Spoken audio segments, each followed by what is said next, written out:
سر کے بال علماء کرام فرماتے ہیں کہ ایک نعمت ہے، اللہ تبارک و تعالیٰ کی طرف سے ایک عطا ہے،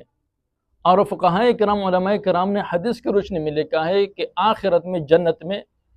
جنتی کے بدن پر ایک بال بھی نہیں ہوگا سوائے سر کے بال،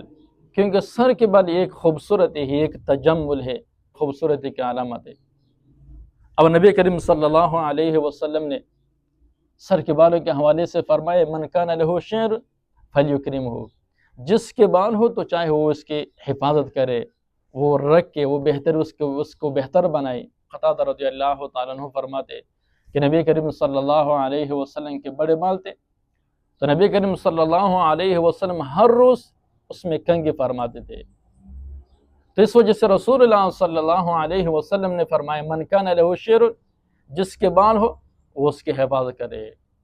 تو سر کے بال رکھنا نبی کریم صلی اللہ علیہ وسلم نے اکثر اوقات سر کے بال کو رکھا ہے، اور کبھی کبھار نبی کریم صلی اللہ علیہ وسلم نے منڈوانے کا حکم بھی فرمائے۔ جس میں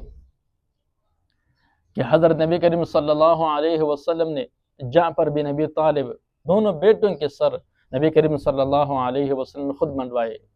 اسی طرح فقہاء احناف کا رجحان بھی اسی طرف ہے کہ اگر کوئی بندہ زلفیں نہ رکھ رہا ہو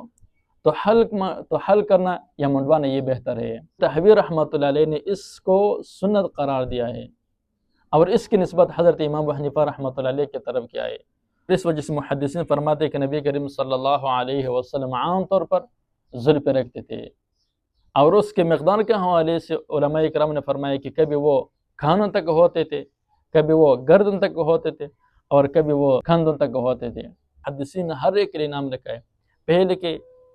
پہلی صورت کو وفرہ، دوسری صورت کو لما، اور تیسری صورت کو جمع۔